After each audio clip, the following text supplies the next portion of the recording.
तो जय हिंद स्टूडेंट। हम लगातार की तरह आपके लिए आज भी लेकर के आ चुके हैं केमिस्ट्री का चैप्टर फर्स्ट है। इसमें हम क्लास 12 हैं 2027 को ध्यान में रखते हुए आपको पूरा कंप्लीट कोर्स करा रहे हैं जो वादा किया है आपसे।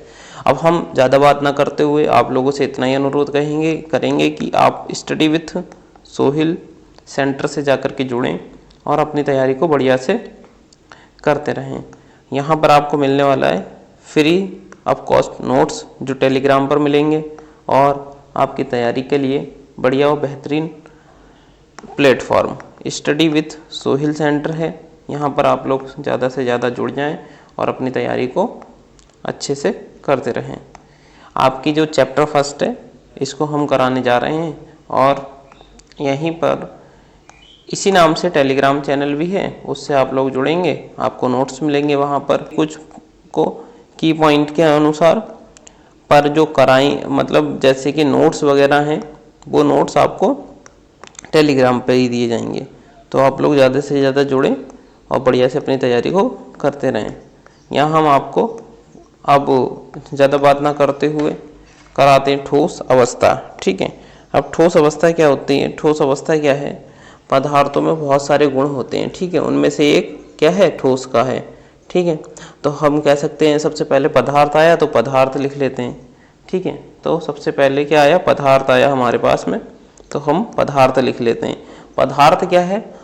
प्रत्येक वस्तु जो स्थान घेरती है जिसका कुछ द्रव्यमान होता है, ठीक है, उसे हम क्या कह देते हैं? पदार्थ कह देते हैं। वह प्रत्येक वस्तु, आप इसको ऐसे करके लिख सकते हैं। ठीक है, वह प्रत्येक वस्तु, ठीक है, वस्तु ये जो स्थान घेरती है, ठीक है, और जिसका द्रव्यमान होता है। ये आप कॉपी पेन लेकर के बैठें, जो कि मैं जो कुछ बताऊंगा वो आप साथ साथ नोट डाउन करते रहें। वह प्रत्येक वस्तु जो स्थान घेरती है जिसका कुछ द्रव्यमान होता है उसे हम क्या कह देते हैं? पदार्थ कह देते हैं। ठीक है, वस्तु ऐसे लिखा जाता है, ये आपको लगता होगा क्योंकि मैंने वैसे कर दिया था तो इसलिए। ठीक है, अब मेरे हाथ में जो पेन है मैं लिख रहा हूँ, आपके पास में जो पेन है जिससे आप लिख रहे हैं, आपके पास में जो कॉपी है या जो जिस चेयर पे आप बैठे हैं या जिस गिलास से आप पानी पीते हैं, ये सब क्या है? पदार्थ हैं। ठीक है, क्योंकि इनके अंदर कुछ स्थान है और कुछ द्रव्यमान है। अब हम सबसे पहले अब हम इसके पदार्थ के बाद में अब पदार्थ की अवस्था देख लेते हैं। पदार्थ या द्रव्य कहते हैं इसको, ठीक है, या मैटर भी बोल देंगे, पदार्थ द्रव्य या मैटर। अब हम आगे चलते हैं। पदार्थ के हम जाएंगे भागों पर। पदार्थ के कितने भाग हैं? तो पदार्थ के कितने भाग हैं? 3 भाग हैं, जिसमें ठोस आ जाता है पहले नंबर पे। ठीक है, जिसमें पहले नंबर पे ठोस आ गया। ठीक, दूसरे नंबर पे क्या आ जाएगा हमारे पास में? द्रव आ जाएगा। दूसरे नंबर पे द्रव आ जाएगा। तीसरे नंबर पे हमारे पास क्या आ जाएगा? गैस आ जाएगा। ठीक है, ठोस, द्रव, गैस। अब हम इन सब चीज़ों को देखते हैं, ठोस और द्रव और गैस। सबसे पहले ठोस देख लेते हैं। ठोस में क्या है?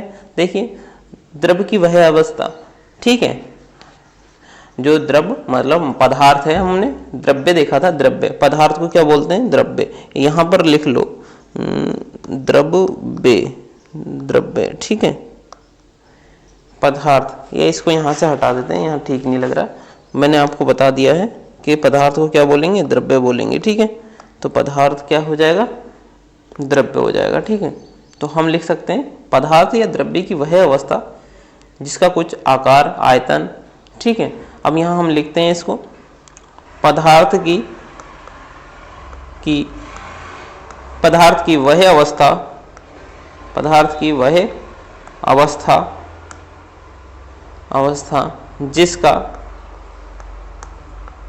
जिसका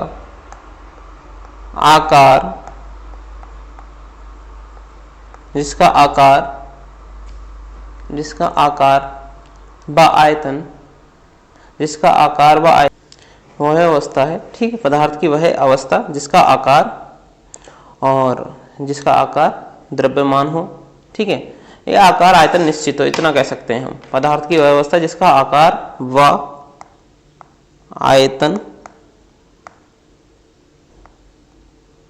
पदार्थ की वह अवस्था जिसका आकार व आयतन निश्चित हो, ठीक है, उसे हम क्या कहेंगे, ठोस कहेंगे। ठीक है, जिसका आयतन व आकार, आयतन व आकार निश्चित हो, उसे हम क्या कह देंगे, उसे ठोस कह देंगे। ठीक है, पदार्थ की वह अवस्था, ठीक है, अब यहाँ पर देख लीजिए, पदार्थ की वह अवस्था जिसका आकार आयतन निश्चित हो, उसे हम क्या कह देंगे, ठोस कह देंगे। आयतन व आकार निश्चित हो, ठीक है, निश्चित हो, ये आप लिख भी लेंगे। ठीक है, ये हाँ थोड़ी राइटिंग ठीक नहीं बन पा रही है। जिसका आयतन व आकार निश्चित हो उसे हम क्या कहेंगे, पदार्थ, ठोस कहेंगे, ठोस पदार्थ कहेंगे। ठीक है, अब हम द्रव्य के बारे में देख लेते हैं। अब द्रव्य के बारे में देखते हैं हम। अब यहाँ लिखेंगे हम, एक चीज और लिख लीजिए ठोस के बारे में।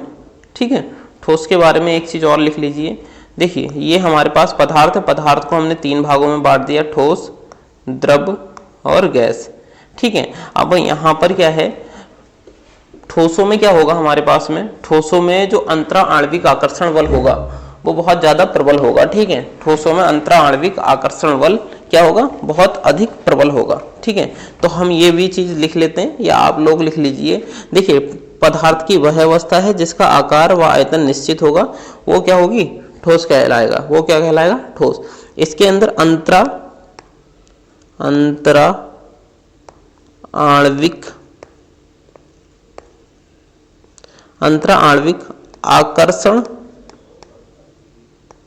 आकर्षण बल बहुत अधिक होता है। ठीक है, ठोसों में अंतरा आणविक आकर्षण बल बहुत अधिक होता है। अब अंतरा आणविक आकर्षण बल क्या होता है, देखिए, अंतरा आणविक, अणुओं के अंदर लगने वाला बल। अंतरा आणविक बोला है ना, तो इसको अगर हम अलग अलग करके देखें तो यहां पर देखिए आपको क्या नहीं मिलेगा अलग अलग करने में, अंतरा, अंतर, ठीक है, और आणविक, ऐसे ही तो लिखेंगे हम।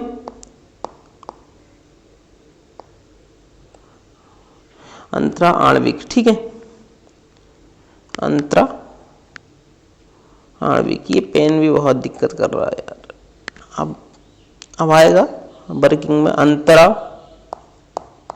और आणविक। तो मतलब अगर हम इसको लिखें कि अणुओं के, यहां पर अणुओं के अंदर लगने वाला बल क्या होगा, अणुओं के अंदर लगने वाला बल क्या होगा, अंतरा आणविक बल होगा। तो अणुओं के अंदर लगने वाले बल को अंतरा आणविक बल कहते हैं। ये दोनों चीजें आपको ठोस पदार्थ बता दिया। पदार्थ क्या है ये पता लगा आपको, पदार्थ को हमने कैसे कैटेगराइज किया। ठीक है, सबसे पहले हमने पदार्थ लिया। अब पदार्थ है हमारे पास में, तो पदार्थ क्या है ये देख लिया हमने। पदार्थ को द्रव्य भी बोलते हैं, मैटर बोलते हैं। ठीक है, अब पदार्थ वह अवस्था है जिसके अंदर द्रव्यमान होता है और स्थान घेरती है। अब मैंने आपको एग्जाम्पल कई सारे बताए। ठीक है, अब ठोस क्या है, जिसका कुछ आयतन होता है और आकार होता है, और वो भी निश्चित होगा। मैंने एक बॉक्स बनाया, ठीक है, ये है। अब इसका एक सबसे अच्छा बॉक्स तो बना दिया मैंने, इसको मैं यहाँ पर डिफाइन कर देता हूँ सारे एग्जाम्पलों में ही। ये बर्फ है हमारे पास, मान लो, ठीक है, ये हमारे पास क्या है, बर्फ है। अब बर्फ को अगर हम थोड़ा टेम्परेचर पर रखें या इसका टेम्परेचर बढ़ाएं तो ये किस में बनेगा, द्रव में, मतलब पानी में। और पानी को थोड़ा और द्रव बनाएं तो क्या बनेगा, गैस में। ठीक है, अभी इसके बारे में हम जानेंगे। ठीक है, कैसे बनेगा ये गैस में। तो ये 3 कंडीशनें इसकी होंगी। अब हम अगले पेज पर चलते हैं और वहां देखते हैं हम गैस, द्रव के बारे में। ठीक है, द्रव के बारे में अब हम लिखते हैं यहाँ पर द्रव्य, सॉरी द्रव, क्योंकि द्रव्य तो वो है क्या हमारे पास में, अंतरा आणविक, वो सॉरी द्रव्य क्या है, पदार्थ है। अब हमारे पास में द्रव में क्या आएगा, पदार्थ, पदार्थ या द्रव्य। पदार्थ या द्रव्य की वह अवस्था, पदार्थ या द्रव्य की वह अवस्था, पदार्थ या द्रव्य की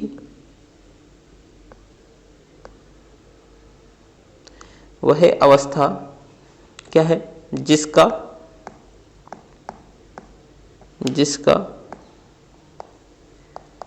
आकार, जिसका आकार तथा जिसका आकार अनिश्चित, जिसका आकार अनिश्चित तथा आयतन क्या होगा, आयतन निश्चित होगा। ठीक है। पदार्थ की वह अवस्था, पदार्थ या द्रव्य की वह अवस्था जिसका आयतन, आकार, ठीक है, उसमें ठोस में क्या था, निश्चित था, इसमें क्या हो जाएगा, आकार हमारे पास में अनिश्चित हो जाएगा और आयतन क्या हो जाएगा, निश्चित हो जाएगा। उसे ही हम क्या कहते हैं, द्रव कहते हैं। ठीक है, इसे ही हम क्या कहते हैं, द्रव कहते हैं। अब कैसे, अब मैं आपको ठोस के बारे में मैंने बताया, ठोस तो क्या था, बर्फ था। ठीक है, जिसका हमारे पास में कुछ ना कुछ आकार है। अगर हम उसे एक ग्लास में जमाएंगे तो वो ग्लास के आकार का होगा, अगर हम उसे किसी प्याले में जमाएंगे तो प्याले का, अगर किसी उसे बॉक्स में या डब्बे में बनाएंगे तो उसके ही। लेकिन द्रव जो है, पानी, द्रव क्या है, एक आम तौर पे क्या है, पानी है। ठीक है, अब मैंने कहा ये पानी एक गिलास में है तो क्या है, गिलास के रूप का है। ठीक है, अब मैंने इस पानी को कन्वर्ट किस में कर दिया, एक हांडी टाइप में, तो ये इस टाइप में आ गया। अब मैंने इसको लौट दिया जमीन पर। ठीक है, जमीन पर, तो वो जमीन पर किस तरीके का होगा, वो ऐसे ऐसे बिखर जाएगा जमीन पे। तो हम उसे द्रव को जिस टाइप का आकार देना चाहें वह उस टाइप के आकार में चला जाएगा। ठीक है, तो ये हमारे पास क्या है, द्रव है।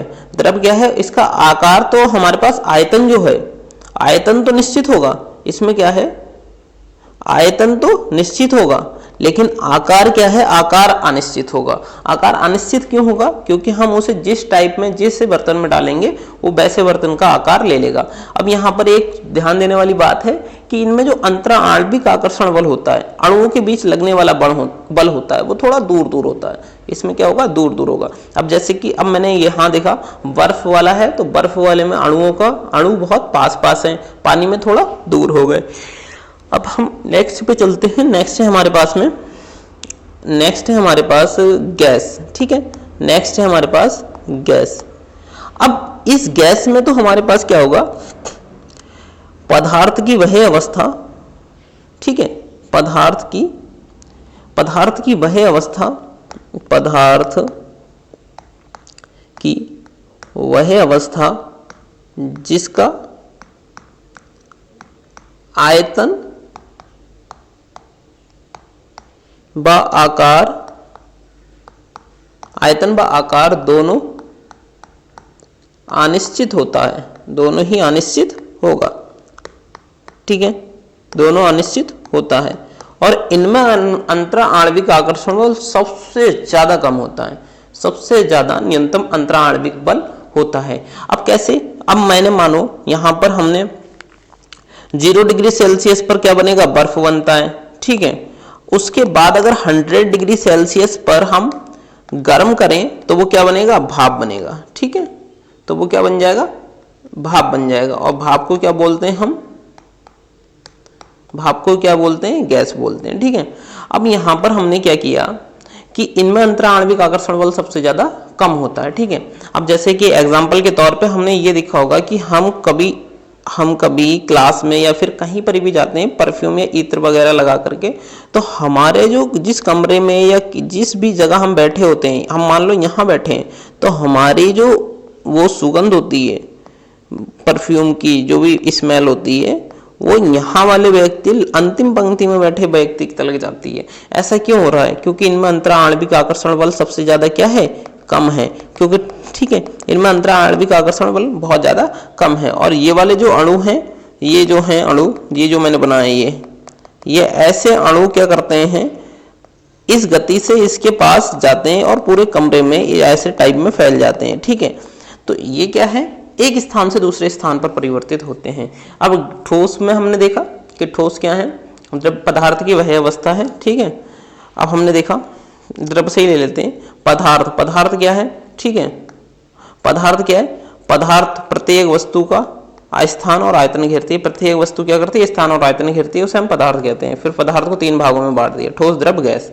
फिर पदार्थ में क्या किया हमने, पदार्थ में हमने क्या किया, पदार्थ की वह अवस्था है जो क्या करती है, स्थान व आकार घेरती है, पदार्थ की व्यवस्था है जिसका आयतन आकार निश्चित होता है, उसे हम क्या कहते थे, पदार्थ कहते थे। इनके अंदर अंतराण्विक आकर्षण बल बहुत ज्यादा प्रबल होता है। द्रव क्या है, जिसका आयतन क्या होगा, निश्चित होगा, आकार अनिश्चित होगा। ठीक है, इनमें अंतराणविक आकर्षण बल कम होगा। पदार्थ की व्यवस्था गैस, जिसका आयतन आकार दोनों अनिश्चित होंगे। अब हम नेक्स्ट उस पर चलते हैं। अब देखो उसमें अंतराणविक आकर्षण बल बहुत ज्यादा कम था। ठोस में हम एग्जाम्पल दे सकते हैं, ठोस अवस्था में बर्फ का, पानी का, और ठोस में बर्फ का, द्रव में पानी का, गैस में तो गैस है। ठीक है, या फिर हम कुछ भी इत्र, परफ्यूम वगैरह कुछ भी दे सकते हैं, बट ज्यादातर वो नहीं पूछता है, ये पूछ लेता है। ये जो इंपॉर्टेंट टॉपिक है इसको पूछ लेता है। ठीक है, ये है इंपॉर्टेंट। यहां पर क्या है कि ठोसों के कुछ सामान्य गुण। अब ठोसों के कुछ सामान्य गुण क्या होंगे, अब मैं इनको शॉर्ट पॉइंट में लिखूंगा, आप लोग इसे वैसे लिख लेना। ठीक है, कॉपी पेन आप लोग लेके बैठे होंगे, इतना मुझे उम्मीद है, क्योंकि देखिए आप लोग समझते हुए चल रहे हैं तो कॉपी पेन लेकर के बैठिए। अब यहाँ पर हम लोग देखते हैं। ठीक है, अब यहाँ हमारे पास में आता है। ठीक, तो ठोसों का आकार व आयतन तो निश्चित होगा। सबसे पहला गुण है आकार व आयतन। क्या होगा, आकार व आयतन। ठोसों में आकार व आयतन निश्चित होता है। अगला नेक्स्ट पॉइंट है, इनके बीच प्रबल अंतराणविक आकर्षण बल होता है। जो अंतराणविक आकर्षण बल होगा वो प्रबल होगा।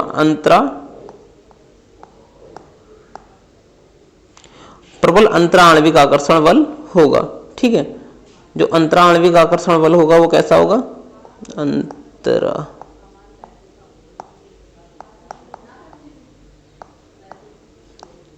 अंतराणविक आकर्षण बल क्या होगा, प्रबल होगा। अगला पॉइंट होगा इसका, अगला पॉइंट हम ये असंपीडनीय होंगे। असंपीडनीय मतलब दबाया नहीं जा सकता इन्हें, असंपीडनीय होंगे। ठीक है, इन्हें दबाया नहीं जा सकता। अब इसमें क्या होगा, विसरण का मतलब बहने का गुण नहीं होगा, विसरण का गुण नहीं होगा। ठोसों में बहने का गुण नहीं होगा, विसरण नहीं होता। ठीक है, अब पहला, अगर आपको पहला पॉइंट अभी चलो बाद में बताते हैं, पहले इनको पॉइंटों को पूरा कर देते हैं। इनके अवयवीकरण क्या होते हैं, निश्चित स्थान में उपस्थित होते हैं। ठीक है, ठोसों में जो अवयवीकरण होंगे वो निश्चित स्थान में उपस्थित होंगे। ठीक है, अवयवीकरण लिख देते हैं इसको, अवयवीकरण निश्चित स्थान घेरते हैं या उपस्थित होते हैं। ठीक है, स्थान पर उपस्थित होते हैं। अब देखिए मैं आपको बता दूं सारे पॉइंट एक लाइन वाइज। देखिए ठोसों के कुछ सामान्य लक्षण, इनका आयतन व आकार निश्चित होता है। ठोसों का आयतन व आकार क्या होता है, निश्चित होता है। ठोसों के अंदर अंतराणविक आकर्षण बल बहुत प्रबल होता है। दूसरा पॉइंट, ठोस असंपीडनीय होते हैं। तीसरा पॉइंट, ठोसों में विसरण का गुण नहीं पाया जाता है। चौथा पॉइंट, और इनके मध्य अवयवी कणों का निश्चित स्थान उपस्थित होता है। ठीक है, ये आपके क्या हो गए, पॉइंट हो गए। ठोसों का पूरा मतलब टॉपिक निपट गया। ये कहां से आ गया, ठीक है, ठोसों का ये निपट गया। अब हम यहां पर क्या करेंगे, यहां हमारे पास क्या होगा कि अगला पॉइंट आ जाएगा हमारे पास ठोसों का वर्गीकरण, क्योंकि हमने ठोसों से लिया है तो ठोसों का वर्गीकरण। ठीक है, अब हम देखते हैं ठोसों के वर्गीकरण में क्या क्या होगा। अब ये आपने अगर पहले थोड़ा बहुत क्लासों में पढ़ा होगा तो आपको पता होगा ठोसों का वर्गीकरण। ठीक है, इसी वाली क्लास में ठोस का वर्गीकरण। ठीक है, ठोसों का वर्गीकरण,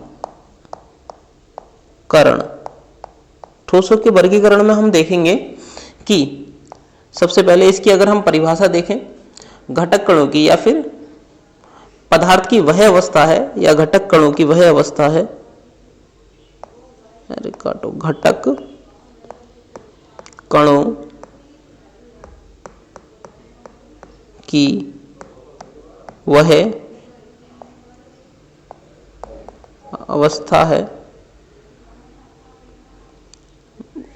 जिनको दो भागों में वर्गीकृत किया गया है। ठोसों की व्यवस्था जिनके आधार पर दो भागों में वर्गीकृत, घटक कणों की वह अवस्था है जिनको, इस टाइप से लिख लो, ठोस घटक कणों की वह अवस्था है जिनके आधार पर ठोसों को दो भागों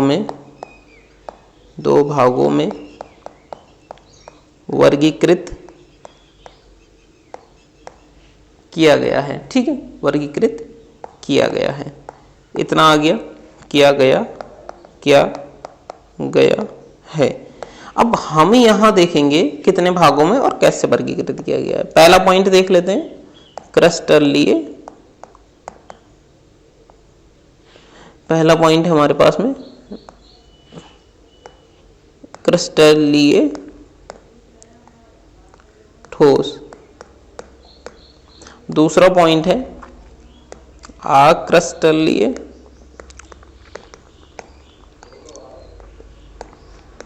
ठोस। अब हम इन्हीं दोनों से चलेंगे, क्रस्टलीय ठोस और अक्रस्टलीय ठोस। सबसे पहली हेडिंग हमारी हो जाएगी क्रस्टलीय ठोस। तो देखिए, क्रस्टलीय ठोस में आप लोग लिखते हुए चलेंगे साथ साथ, और इसे मैं समझाता हुआ भी चलूंगा। ठीक है, तो हम लोग अब इसको करते हैं, क्रिस्टलीय ठोस क्या है। तो क्रिस्टलीय ठोस ऐसे पदार्थ होते हैं जिनमें अवयवी कणों की निश्चित एवं नियमित व्यवस्था होती है। क्रिस्टलीय ठोस ऐसे पदार्थ होते हैं जिनके मध्य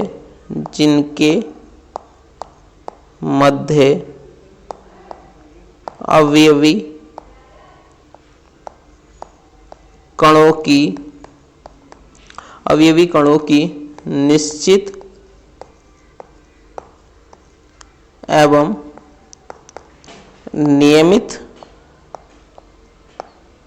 निश्चित एवं नियमित व्यवस्था होती है।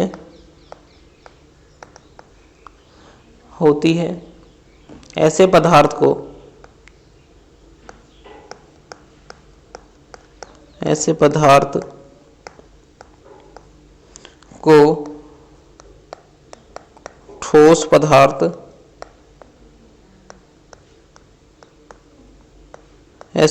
को ठोस पदार्थ कहा जाता है। ठीक है, अब ये देखिए क्रिस्टलीय ठोस, हम इसको देख लेते हैं। क्रिस्टलीय ठोस ऐसे पदार्थ होते हैं जिनके अवयवी कणों के मध्य क्या है, निश्चित स्थान और क्या होगा, व्यवस्था होगी। उसे हम क्या कहेंगे, ठोस पदार्थ कहेंगे।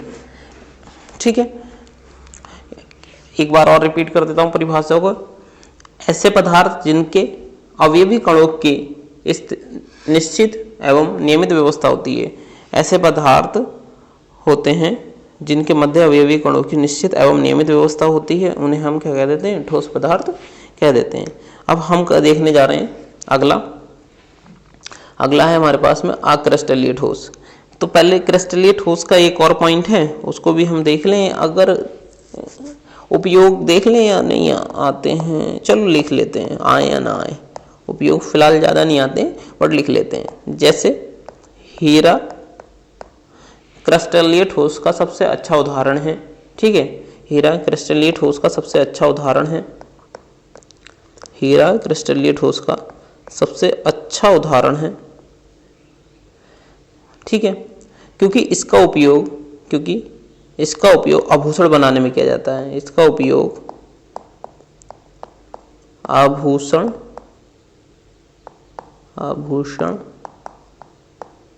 बनाने में किया जाता है। ठीक है, पहला पॉइंट हो गया इसका, इतना ही रहने देते हैं। हीरा सबसे अच्छा क्या है, अगला पॉइंट क्या था हमारे पास में, अक्रिस्टलीय ठोस। ठीक है, हेडिंग डालते हैं हम अक्रिस्टलीय ठोस।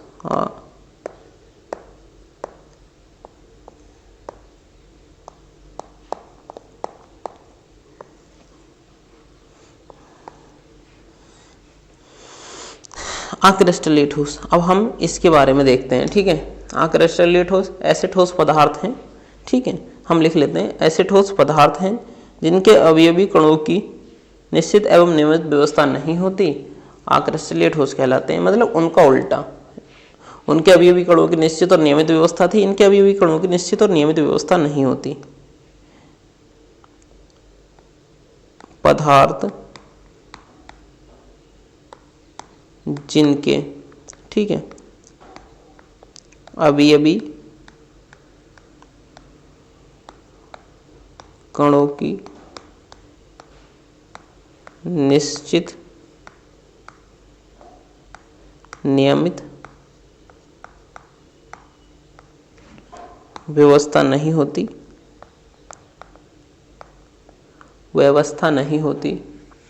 उन्हें हम क्या कहते हैं? क्रिस्टलीय ठोस कहते हैं। और इनका एक और नाम है, इन्हें क्या बोला जाता है? लघुपरासी भी बोला जाता है। क्रिस्टलीय ठोस को ही लघुपरासी कहा जाता है। अब देखिए, अब हमारे पास में कोई एक आकृति है, ठीक है, उसमें जिसके नियमित व्यवस्था नहीं होगी, कोई कैसी भी आकृति बना दी गई है, ठीक है, इसमें अगर हम प्लास्टिक या फिर किसी भी चीज़ का, शीशे का एग्जाम्पल लें तो कोई दिक्कत नहीं होगी। कारण क्या है कि यहाँ पर क्या है, अक्रिस्टलीय ठोसों में क्या होता है कि इनके पदार्थ जो होंगे, अवयवी कण जो होंगे, उनमें ना निश्चित व्यवस्था होगी ना नियमित। ठीक है, अब तो यहाँ देखें हम, अगर हमारे पास कांच है, ठीक है, उसकी व्यवस्था नियमित और निश्चित नहीं होती। रबड़, उसकी व्यवस्था नियमित और निश्चित नहीं होती। प्लास्टिक, उसकी व्यवस्था भी निश्चित और नियमित नहीं होती। तो यहाँ पर हम एग्जाम्पल में रबड़, कांच, प्लास्टिक लिख सकते हैं। और उस वाले में जो ये है अक्रिस्टलीय ठोस में, इसमें हम लिख सकते हैं कॉपर, आयरन, ठीक है, कॉपर और आयरन लिख सकते हैं। ठीक है, यहाँ पर अब हमारे पास में ऐसे तो बहुत से एग्जाम्पल हैं। ठीक है, हमने देखा क्रिस्टलीय ठोस का, हमने देखा ऐसे ठोस पदार्थ होते हैं जिनके अवयवी कणों में निश्चित और नियमित व्यवस्था होती है, उन्हें हम क्रिस्टलीय ठोस कहते हैं। और इसका उपयोग हमने किस में करा था? हीरा जो है इसका सबसे अच्छा उदाहरण था, किसका? क्रिस्टलीय ठोस का। और था क्यों? वो इसलिए था कि इसका उपयोग हम किस में करते हैं, हम हीरा क्यों करते हैं कि हीरा सबसे अच्छा उदाहरण क्यों था इसका उपयोग में, कि इसके आभूषण बनाए जाते हैं, इसलिए हीरा सबसे अच्छा वो था इसका हमारे पास में उपयोग। अक्रिस्टलीय ठोस देखें हम तो ऐसे अवयवी कण होते हैं जिनकी निश्चित और नियमित व्यवस्था नहीं होती, उन्हें अक्रिस्टलीय ठोस कहते हैं। इन्हें दूसरे नाम से भी जाना जाता है, लघुपरासी। ठीक है, लघुपरासी अगर आपसे पूछा जाए क्या है तो आप यही लिख सकते हैं। ठीक है, अक्रिस्टलीय ठोस का अगर उदाहरण देखें तो हमारे पास में ये उपयोग देख लेते हैं, उपयोग, क्योंकि उपयोग में ही लिख लेते हैं इसको, उदाहरण और उपयोग दोनों, क्योंकि आपके पास में दोनों चीजें हो जाएंगी। उपयोग, अब यहाँ पर उपयोग में अक्रिस्टलीय ठोस जिसका उपयोग टायर, ट्यूब, जूते बनाने में किया जाता है। टायर,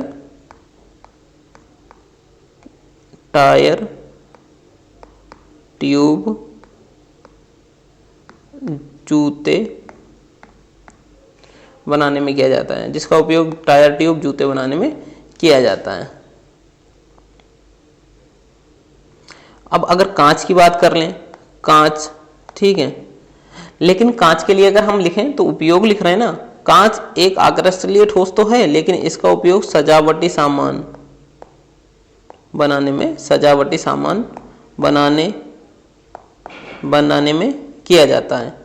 अब इसका उपयोग सजावटी सामान, एक और अगर लिखें तो आप लिख सकते हो, अगर मैं बताऊं तो लेंस के बारे में। ठीक है, लेंस भी तो है, अब वो कैमरे का लेंस कह लो, चाहे हमारे आंखों के चश्मे का लेंस कर लो, ठीक है, तो इसके रूप में भी किया जाता है। ठीक है, अब हमारे पास में अगला क्रिस्टलीय और अक्रिस्टलीय ठोसों में अंतर है।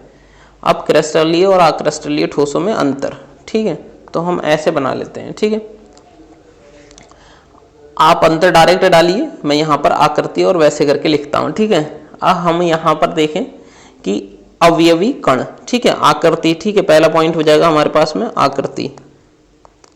आकृति इसमें क्या है, यहाँ पर लिख देते हैं हम क्रिस्टलीय ठोस।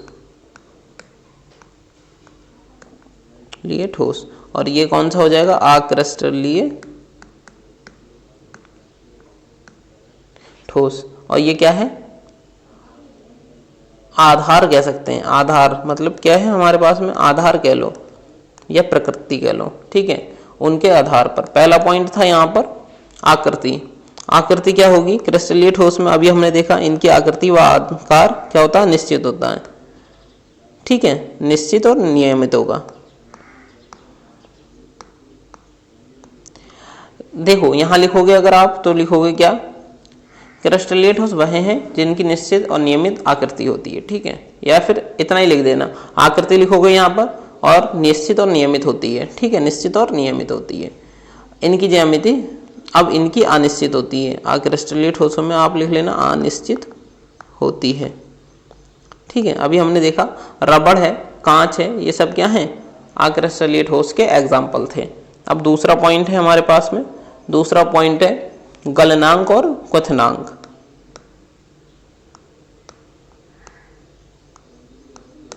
गलनांक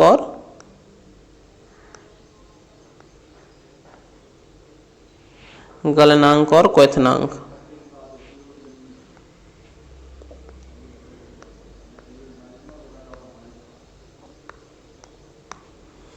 अब गलनांक और क्वथनांक में क्या है, इनका गलनांक और क्वथनांक क्या होगा, निश्चित होगा, क्योंकि ये क्या है, ठोस है। गलनांक और क्वथनांक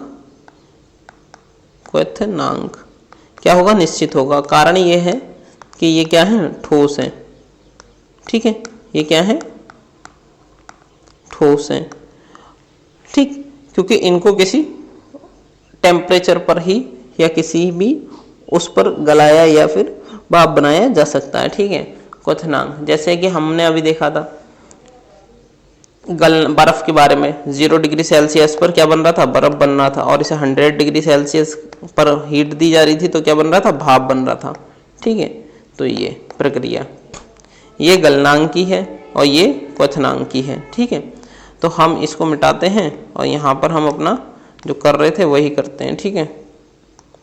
अब अगला पॉइंट है हमारे पास में, इसके अंदर क्रिस्टलीय ठोसों के अक्रिस्टलीय ठोसों के अंतर। तो अक्रिस्टलीय ठोसों में हम देखें अगर तो क्या होगा हमारे पास में, अक्रिस्टलीय ठोस, तो अक्रिस्टलीय ठोसों में क्या होगा, गलनांक और क्वथनांक अनिश्चित होगा। यहाँ लिख दो अनिश्चित,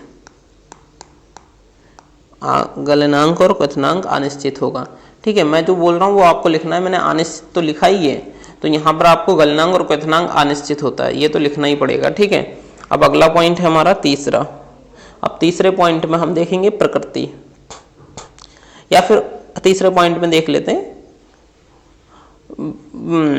विदलन का गुण देख लेते हैं, विदलन, ठीक है, क्योंकि अगले चौथे पॉइंट में हम डाल देंगे इसके एग्जाम्पल। विदलन गुण, विदलन के गुण में अब क्या है, यहाँ पर तेज चाकू से अगर इसको काटेंगे ठोस को तो क्या होंगी, सतह इनकी चिकनी होगी, सतह क्या होगी, चिकनी होगी, ठीक है। और यहाँ पर तेज चाकू से इसको काटेंगे तो इसकी सतह क्या होगी, खुरदरी होगी, खुरदरी होगी, ठीक है। ठोस क्या है, जब हम इसको काटेंगे तो सपाट और चिकना होगा, ठीक है, और अगर इसको काटेंगे तो क्या होगा, खुरदरा होगा या फिर खराब हो जाएगा। जैसे कि हम कांच को काटें, मतलब प्लास्टिक को काटें, तो इनमें क्या होगी, सतह हमारी खुरदरी हो जाएगी। अगला पॉइंट है हमारे पास में चौथा, एग्जाम्पल, ठीक है, उदाहरण, ठीक है। यहाँ पर उदाहरण लिख लीजिए। उदाहरण मैंने आपको पहले ही बताया, कॉपर है, Fe है, यहाँ पर रबड़ बता दिया है, प्लास्टिक बता दिया है, कांच बता दिया है, इत्यादि। अब अगले पर हम चलें तो अगला हमारे पास क्या होगा, हमने देखा अक्रिस्टलीय ठोसों का वर्गीकरण नहीं देखा है अभी, अक्रिस्टलीय ठोसों का अब हम वर्गीकरण देख लेते हैं, ठीक है। तो अब हम अक्रिस्टलीय ठोसों का वर्गीकरण देखते हैं, ठीक। अक्रिस्टलीय ठोसों का वर्गीकरण किस आधार पर करेंगे हम, ये देख लेते हैं। तो हम लिख लेते हैं, हेडिंग डाल लेते हैं, अक्रिस्टलीय ठोसों का वर्गीकरण। जब अक्रिस्टलीय ठोसों का वर्गीकरण कर रहे हैं तो हम एक काम करते हैं, क्रिस्टलीय ठोसों का इससे पहले कर लेते हैं। कारण क्या है, क्योंकि हमने तो दोनों ही पढ़े ना, क्रिस्टलीय ठोस भी पढ़े और अक्रिस्टलीय भी पढ़े, तो ठीक है, तो क्रिस्टलीय ठोस भी पढ़ लेते हैं, क्योंकि क्रिस्टलीय ठोसों का वर्गीकरण भी थोड़ा ठीक है, क्रिस्टलीय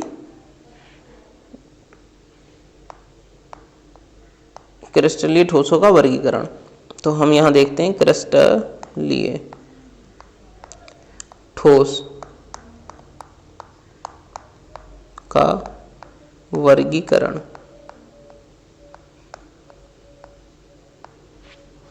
क्रिस्टलीय ठोसों का वर्गीकरण में हमारे पास आ जाएगा क्या कि अगर हम क्रिस्टलीय ठोसों को देखें तो इसको कीवर्ड के अकॉर्डिंग देखते हैं हम। मैं आपको पहले परिभाषा पूरी बोल देता हूँ। क्रिस्टलीय ठोसों के अवयवी कण मध्य उपस्थित अंतराणुविक आकर्षण बल के कारण 4 भागों में बांटा गया है। ठीक है, यहाँ पर लिख लो क्रिस्टलीय ठोसों के अवयवी कणों के आधार पर, ऐसे लिख लो क्रिस्टलीय ठोसों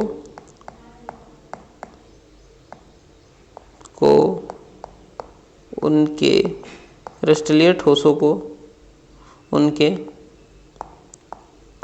अवयवी कणों के आधार पर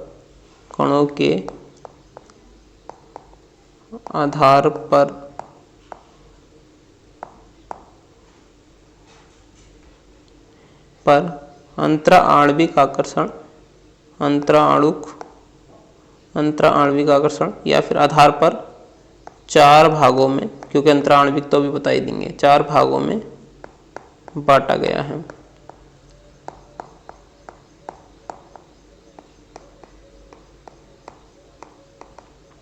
क्रिस्टलीय ठोसों को उनके अवयवी कणों के आधार पर 4 भागों में बांटा गया है। ठीक है, अब हम देख लेते हैं। पहला आयनिक ठोस है, ठीक है, दूसरा सहसंयुग या नेटवर्क ठोस है, तीसरा आणविक ठोस है और चौथा क्या है हमारे पास में, क्रिस्टल ठोस। ठीक है, तो अब हम यहाँ देखते हैं चौथा है धात्विक ठोस। ठीक है, अब हम यहाँ देख लेते हैं आयनिक ठोस। अगले पेज पर चलते हैं और लिख लेते हैं आयनिक ठोस। तो आयनिक ठोस में हम सबसे पहले क्या करेंगे, आयनिक ठोस हेडिंग डाल देते हैं, आयनिक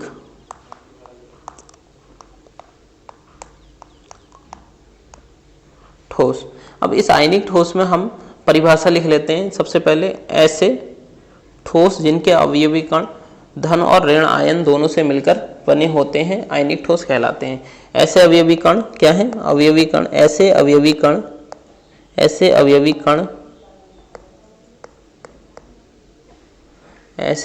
कण, ठीक है, ऐसे ठोस जिनके अवयवी कण, ठीक है, ऐसे लिख लो, ऐसे ठोस, आयनिक ठोस है ना, तो ऐसे ठोस जिनके अवयवी कण ऋण और धन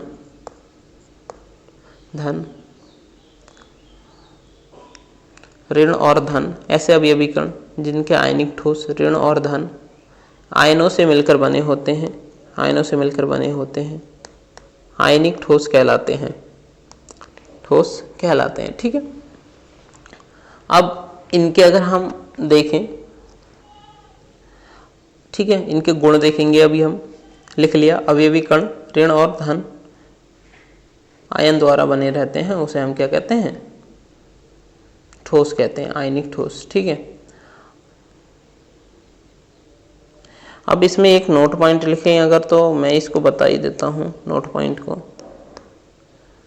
तो ये आयन विद्युत आकर्षण बल द्वारा बंधे रहते हैं। यह आयन विद्युत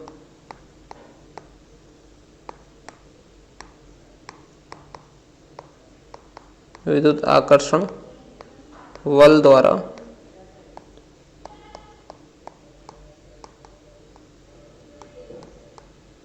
बंधे रहते हैं। ठीक है, अब हम आगे चलते हैं।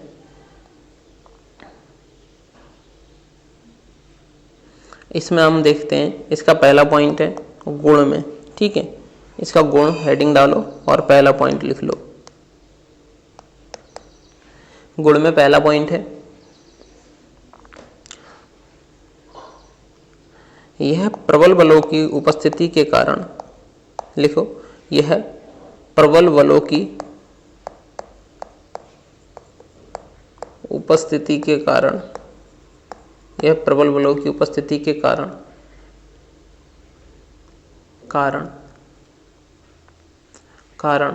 आयनिक ठोस उपस्थिति के कारण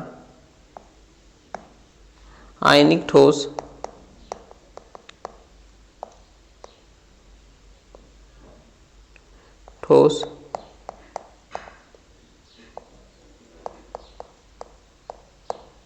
भंगुर एवं कठोर प्रकृति के होते हैं। भंगुर एवं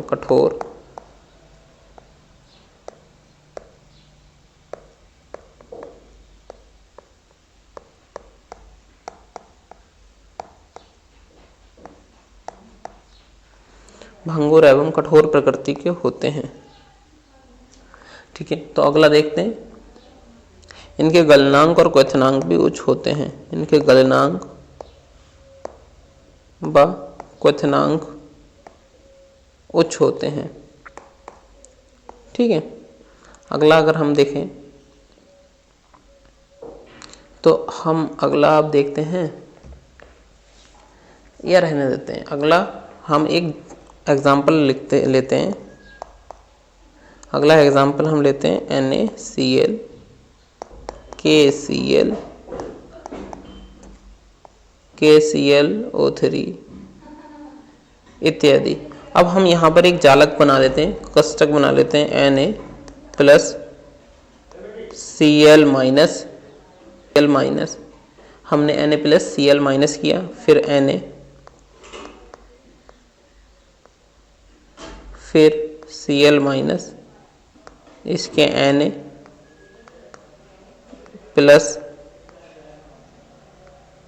Cl माइनस। तो हमने यहाँ पर देखा Cl minus, Na plus Cl minus, यहाँ पर Na plus Cl minus, Na plus.